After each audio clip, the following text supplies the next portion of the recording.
नमस्कार, दिन भर की बड़ी खबरों में आपका स्वागत है। मैं हूं आपके साथ आंचल। आज इस बुलेटिन में बात होगी ईवीएम के खिलाफ विपक्ष के हल्ला बोल की। महाराष्ट्र में राष्ट्रपति शासन लगाने की तैयारी की। देखेंगे दिल्ली में हुए तख्ता पलट को, झारखंड में सरकार गठन की तैयारी को, जानेंगे सुप्रीम कोर्ट के ऐतिहासिक फैसले को और बुलेटिन के आखिर में देखेंगे जाने माने कार्टूनिस्ट इरफान की किस खबर पर पड़ी तिरछी नजर। लेकिन दिन भर की तमाम बड़ी खबरों से पहले एक नजर आज की सुर्खियों पर। मिल्कीपुर विधानसभा सीट पर उपचुनाव का रास्ता साफ, हाईकोर्ट की लखनऊ बेंच ने खारिज की याचिका। अमेरिका में अडानी समूह पर लगे घूस के आरोपों के बाद तेलंगाना सीएम रेवंत रेड्डी का फैसला, सरकार ने अडानी ग्रुप के लौटाए 100 करोड़ रुपए। मुस्लिम पर्सनल लॉ बोर्ड का केंद्र पर आरोप, कहा वक्फ संपत्तियों को हड़पने के लिए संशोधन विधेयक लाई है केंद्र सरकार। हरे निशान पर बंद हुआ शेयर बाजार, 992 अंकों की बढ़त के साथ 80,109 पर बंद हुआ सेंसेक्स, तो वहीं 314 अंकों की बढ़त के साथ 24,221 पर बंद हुआ निफ्टी। ये तो थी सुर्खियां। अब बात आज की सबसे बड़ी खबर की। महाराष्ट्र में बीजेपी को बम्पर जीत मिली है, लेकिन जो आंकड़े सामने आए हैं उसने सभी को हैरान कर दिया है। चुनाव नतीजों के बाद विपक्ष लगातार ईवीएम पर सवाल उठा रहा है और अब विपक्ष ने बड़े आंदोलन की तैयारी कर ली है। तो क्या है पूरी खबर, देखिए इस रिपोर्ट में। महाराष्ट्र चुनाव के नतीजों पर बवाल मच गया है। विपक्ष का कहना है कि ईवीएम में धांधली हुई है, क्योंकि जो नतीजे आए हैं ये जनता का फैसला नहीं हो सकता है और अब विपक्ष एकजुट होकर ईवीएम के खिलाफ एक बड़े आंदोलन की तैयारी में जुट गया है। विपक्ष का कहना है कि वो ईवीएम के मुद्दे पर अब शांत नहीं बैठेगा, इस मुद्दे को संसद से लेकर सड़क तक उठाएगा। मामले को लेकर शिवसेना उद्धव गुट के नेता और सांसद संजय राउत का भी बयान सामने आया है। उन्होंने नतीजों पर सवाल उठाए हैं। 65 लोगों का एक फैमिली है, उनको 4 वोट पड़े हैं, वो ऐसा कैसा हो सकता है। ऐसी बहुत जगह से हमको कंप्लेंट्स आई है और ईवीएम ये बहुत बड़ा मुद्दा इस चुनाव में रहा। इसलिए हम इस बार कहते हैं कि ये जो निर्णय है वो आप रखिए, लेकिन महाराष्ट्र में आप ये चुनाव फिर एक बार लेकर मतपत्रिका बैलेट पर लीजिए और हमें दिखाइए कि हमारा फैसला ईवीएम का सही है। अगर बैलेट पर आप जीतते हो, देखिए पोस्टल बैलेट पर जो काउंटिंग हो गया महाराष्ट्र, उसमें तो महाविकास आघाड़ी का सब जगह पर हमने आगे है, हम लीड पर है। 140 145 सीट पर हम लीड पर है।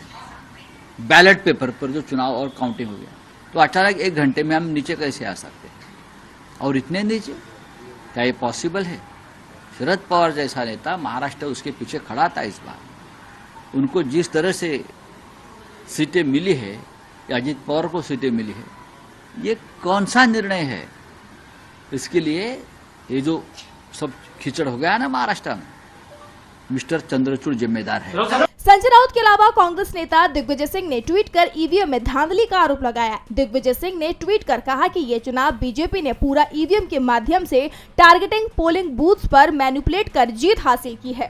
सिर्फ यही नहीं, दिग्विजय सिंह ने सुप्रीम कोर्ट से मामले में दखल देने की अपील भी की है। उन्होंने कहा कि क्या माननीय सर्वोच्च न्यायालय लोकतंत्र की जननी को बनाए रखने और उसे फलने फूलने देने के लिए स्वतंत्र निष्पक्ष चुनाव में अपनी इच्छा के अनुसार वोट देने के प्रत्येक नागरिक के अधिकार पर विचार करेगा। वहीं शरद पवार गुट की सांसद सुप्रिया सुले ने भी नतीजों पर सवाल उठाए हैं। देखते अभी तो बात होगी मेरी कांग्रेस से, अभी वहीं जा रही हूँ, अभी तो मीटिंग है कांग्रेस से जी, लेकिन आपका क्या मत है? देखते हैं अभी, we need some evidence no for all this, we are working on it, we'll do it. Let me just go for my India alliance meeting first. विपक्ष की एकजुटता बता रही है कि अब ईवीएम के खिलाफ बड़ा आंदोलन होने वाला है।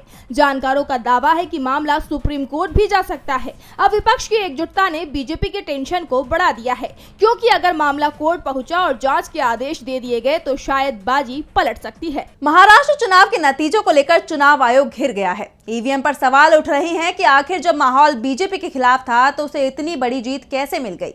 लेकिन बीजेपी जीत कर भी सरकार नहीं बना पा रही है, उसके गठबंधन में घमासान मचा हुआ है। तो क्या है पूरी खबर, देखिए इस रिपोर्ट में। महाराष्ट्र में महायुति गठबंधन की जीत भले ही सवालों में है, लेकिन ये भी तय है कि महायुति की सरकार बन रही है।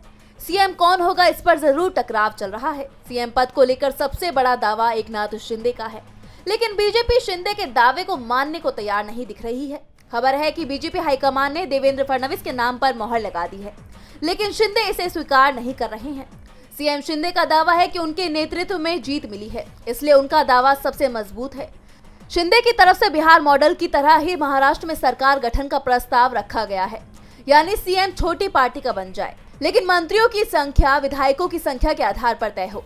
बीजेपी के पास ज्यादा विधायक हैं तो उसके ज्यादा मंत्री बने, एनसीपी के विधायक कम है तो उसके कम मंत्री बने, लेकिन शिंदे की मांग को बीजेपी हाईकमान ने स्वीकार नहीं किया है। बता दें कि 2019 में भी शिवसेना ने सीएम पद के मुद्दे पर ही एनडीए को छोड़ा था। ऐसे में शिंदे क्या सीएम पद को लेकर एनडीए छोड़ सकते हैं?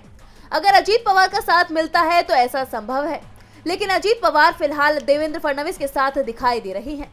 लेकिन ये भी साफ है कि सीएम पद का पेच सुलझता नहीं दिख रहा है और अब महाराष्ट्र में राष्ट्रपति शासन लागू करने की तैयारी भी शुरू हो गई है।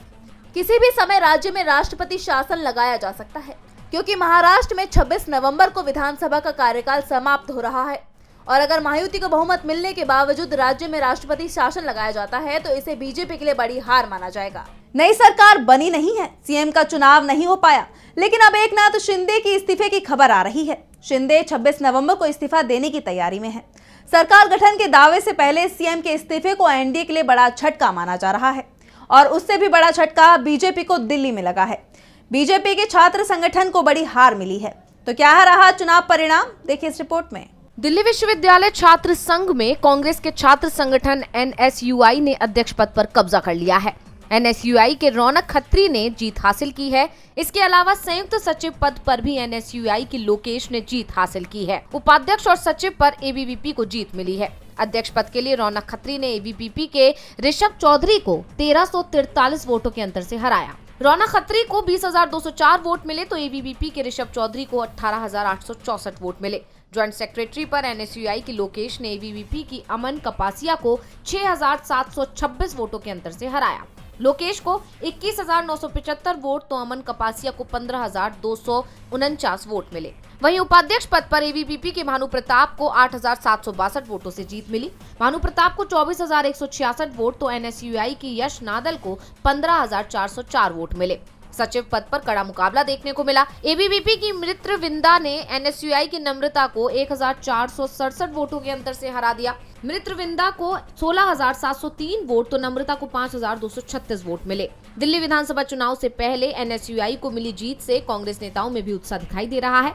दिल्ली विधानसभा के चुनावों का ऐलान अगले साल की शुरुआत में होगा और उससे पहले डूसू के परिणाम ने कांग्रेस को जरूर बड़ी राहत दी थी, तो बीजेपी के लिए ये तख्ता पलट की तरह है, क्योंकि डूसू में लगातार बीजेपी का कब्जा बना हुआ था। डूसू में चुनाव 27 सितंबर को हुए थे, लेकिन हाईकोर्ट ने चुनाव के दौरान कॉलेज परिसर में हुई गंदगी के चलते काउंटिंग पर रोक लगा दी थी और साफ कह दिया था कि जिन्होंने गंदगी की है वो ही इसे साफ करें, तभी काउंटिंग कराई जाएगी। लेकिन आज काउंटिंग के दौरान भी वैसा ही नजारा एक बार फिर दिखाई दिया जैसा चुनाव के दौरान दिखाई दिया था। कांग्रेस के छात्र संगठन एनएसयूआई को जबरदस्त जीत मिली है, तो वहीं झारखंड में भी इंडिया गठबंधन को बम्पर जीत मिली।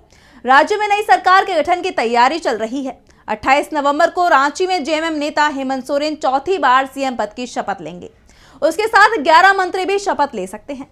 ऐसे में सभी की नजरें टिकी हैं सोरेन के मंत्रिमंडल पर।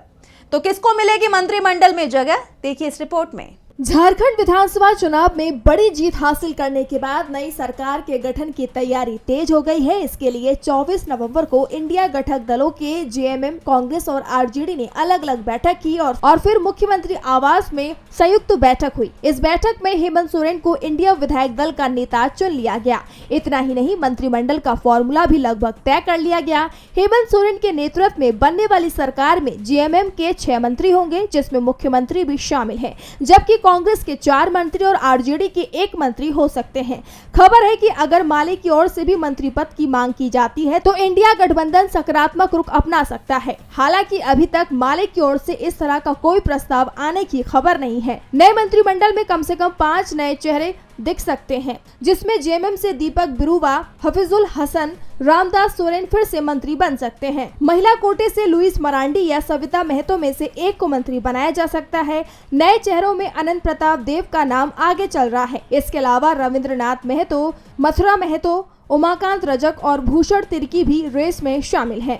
लालू यादव की पार्टी आरजेडी की ओर से सुरेश पासवान को विधायक दल का नेता चुन लिया गया है। ऐसे में उनके मंत्री बनने की संभावना सबसे अधिक है। इसके अलावा कांग्रेस से इरफान अंसारी, दीपिका पांडे सिंह और प्रदीप यादव तीनों में एक ही प्रमंडल से जीत कर आए। ऐसे में इनमें से अधिकतम 2 ही मंत्री बन पाएंगे। अगर दीपिका पांडे सिंह मंत्री नहीं बनती हैं तो उत्तरी छोटा नागपुर से ममता देवी या फिर जयमंगल सिंह को मंत्री बनाया जा सकता है। बता दें कि 28 नवंबर को रांची में जेएमएम नेता हेमंत सोरेन चौथी बार सीएम पद की शपथ लेंगे। हेमंत सोरेन सरकार की हर तरफ चर्चा हो रही है, तो सुर्खियां इस वक्त सीजीआई संजीव खन्ना का एक फैसला भी बटोर रहा है। सीजीआई संजीव खन्ना की बेंच ने ऐतिहासिक फैसला सुनाया। सीजीआई की 2 सदस्यीय बेंच ने उस मामले में फैसला सुनाया जिसमें समाजवादी और धर्मनिरपेक्ष शब्दों को प्रस्तावना में शामिल किए जाने के खिलाफ अपील की गई थी। तो इस मामले पर सुप्रीम कोर्ट ने क्या फैसला सुनाया, जानने के लिए देखिए रिपोर्ट। सोमवार 25 नवंबर को सुप्रीम कोर्ट ने बड़ा फैसला सुनाया। शीर्ष अदालत ने संविधान की प्रस्तावना में 1976 में पारित 22वें संविधान संशोधन के अनुसार समाजवादी और धर्मनिरपेक्ष शब्दों को शामिल किए जाने को चुनौती देने वाली याचिकाओं को खारिज कर दिया। सीजीआई संजीव खन्ना और जस्टिस संजय कुमार की पीठ ने फैसला सुनाते हुए याचिकाकर्ता से पूछा कि प्रस्तावना में संशोधन को इतने साल हो चुके हैं, तो अब यह मुद्दा क्यों उठाया जा रहा है। पीठ ने सुनवाई के दौरान कहा कि संशोधन की शक्ति संविधान की प्रस्तावना तक फैली हुई है।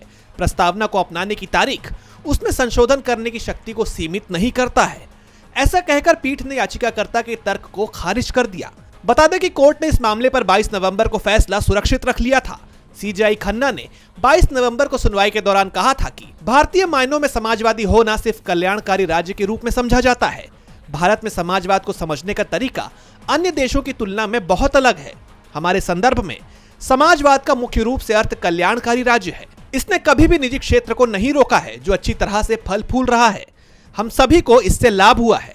समाजवाद शब्द का प्रयोग एक अलग संदर्भ में किया जाता है, जिसका अर्थ है कि राज्य एक कल्याणकारी राज्य है और उसे लोगों के कल्याण के लिए काम करना चाहिए और अवसरों की समानता प्रदान करनी चाहिए। सीजीआई के फैसले को लेकर चर्चा हो रही है, तो चर्चा में संसद के शीतकालीन सत्र का पहला दिन भी रहा। सत्र के दौरान लोकसभा और राज्यसभा में जमकर बहस देखने को मिली। राज्यसभा में सभापति जगदीप धनखड़ और लीडर ऑफ अपोजिशन मल्लिकार्जुन खड़गे के बीच तीखी बहस देखी गई। लोकसभा में विपक्ष के नेता अडानी के मुद्दे पर विरोध करते दिखाई दिए। तो क्या कुछ हुआ संसद में, देखिए इस रिपोर्ट में। संसद के शीतकालीन सत्र के पहले दिन ही विपक्ष का विरोध देखने को मिला। परंपरा के अनुसार पीएम मोदी ने पहले दिन संसद भवन परिसर में हंस द्वार के नजदीक महत्वपूर्ण विषयों पर जानकारी दी। इसके कुछ देर बाद राज्यसभा में सभापति जगदीप धनखड़ और लीडर ऑफ अपोजिशन यानी एलओपी मल्लिकार्जुन खड़गे के बीच बहस हुई। धनखड़ ने खड़गे से कहा कि हमारे संविधान को 75 साल पूरे हो रहे हैं, उम्मीद है आप इसकी मर्यादा रखेंगे। इस पर खड़गे ने जवाब दिया कि इन 75 सालों में मेरा योगदान भी 54 साल का है, तो आप मुझे मत सिखाइए। खड़गे ने अडानी का मुद्दा उठाया। इस पर जगदीप धनखड़ ने उन्हें रोक दिया। धनखड़ ने कहा कि इस मुद्दे पर आप जो भी बोलेंगे उसे रिकॉर्ड नहीं किया जाएगा। इसके बाद राज्यसभा की कार्यवाही स्थगित कर दी गई। दूसरी तरफ लोकसभा की कार्यवाही भी पूरी नहीं हो सकी। विपक्ष के नेता अडानी के मुद्दे पर विरोध करते रहे। विपक्ष का आरोप है कि विपक्षी सदस्यों को संसद में बोलने नहीं दिया। स्पीकर ओम बिरला ने अडानी मुद्दे को उठाने के आधे मिनट के अंदर ही संसद सत्र को स्थगित कर दिया, जिसके बाद दोनों ही सदनों को 27 नवंबर तक के लिए स्थगित कर दिया गया। बता दें कि ये सत्र 20 दिसंबर तक चलेगा। सत्र के दौरान केंद्र सरकार कई महत्वपूर्ण विधेयकों को संसद से पारित कराने की कोशिश करेगी। इसमें वक्फ बिल समेत 16 विधेयक शामिल हैं। ऐसे में आसार है कि वक्फ बिल पर हंगामा देखने को मिल सकता है। बिलों को लेकर कांग्रेस समेत कई विपक्षी दल ऐतराज कर सकते हैं। ऐसे में संसद का शीतकालीन सत्र हंगामेदार रहना तय माना जा रहा है। संसद में विपक्ष ने सरकार की नींद उड़ा दी है, तो वहीं संभल के मुद्दे ने भी राज्य सरकार को परेशानी में डाल दिया है। यूपी के संभल जिले में जामा मस्जिद के सर्वे को लेकर हिंसक बवाल के बाद सख्ती बढ़ा दी गई है।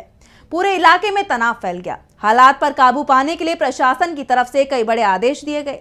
संभल हिंसा मामले में सियासी बयानबाजी देखने को मिल रही है। तो क्या है पूरी खबर, जानने के लिए देखिए रिपोर्ट। यूपी के संभल की शाही जामा मस्जिद में सर्वे को लेकर हिंसा भड़क उठी। सर्वे का विरोध कर रही भीड़ ने पुलिस पर पथराव कर दिया। भीड़ को काबू में करने के लिए पुलिस ने आंसू गैस के गोले दागे। घटना के बाद इलाके में तनाव फैल गया। हिंसा में अब तक 4 लोगों की जान जा चुकी है, जिसके बाद इलाके में भारी पुलिस बल को तैनात किया गया। धारा 144 लागू कर दी गई। संभल में प्रशासन ने बाहरी लोगों और नेताओं की एंट्री पर पाबंदी लगा दी है। बिना इजाजत संभल में प्रवेश करने पर रोक लगा दी गई है। शहर का इंटरनेट बंद कर दिया गया और स्कूलों को भी बंद करने का आदेश दिया गया। इस मामले में अब तक 25 लोगों की गिरफ्तारी हुई है। सैकड़ों अज्ञात लोगों के खिलाफ एफआईआर दर्ज की गई। संभल में सपा सांसद जियाउर रहमान बर्क और अन्य कई लोगों पर मुकदमा दर्ज किया गया है। इन पर भीड़ को भड़काने का आरोप है। इस पर समाजवादी पार्टी के अध्यक्ष अखिलेश यादव ने कहा कि जियाउर रहमान संभल में थे ही नहीं और इसके बावजूद उनके खिलाफ एफआईआर दर्ज की गई। ये सरकार द्वारा किया गया दंगा है। जब लोगों ने सर्वे का कारण जानना चाहा तो सर्किल ऑफिसर ने उनके साथ दुर्व्यवहार किया। इसके अलावा कांग्रेस सांसद राहुल गांधी ने संभल विवाद पर राज्य सरकार का पक्षपात और जल्दबाजी भरा रवैया दुर्भाग्यपूर्ण बताया। उन्होंने कहा कि बीजेपी का सत्ता का उपयोग हिंदू मुसलमान समाजों के बीच दरार और भेदभाव पैदा करने के लिए करना न प्रदेश के हित में है और न ही देश के। संभल हिंसा की जिम्मेदार भाजपा सरकार है। राहुल ने सुप्रीम कोर्ट से इस मामले में न्याय करने की अपील की। और बुलेटिन के आखिर में देखेंगे जाने माने कार्टूनिस्ट इरफान की किस खबर पर पड़ी तिरछी नजर।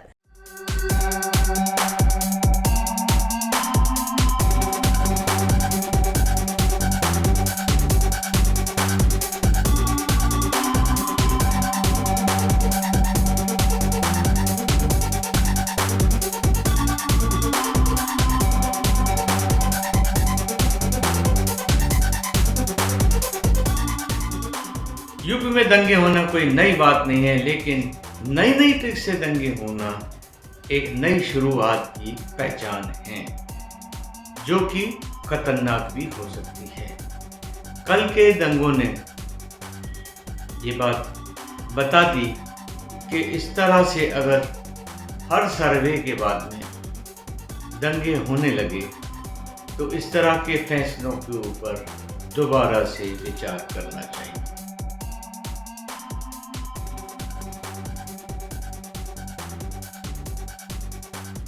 बहुत बहुत शुक्रिया इरफान जी। तो आज इस बुलेटिन में इतना ही। आप देखते रहिए डीबी लाइव। नमस्कार।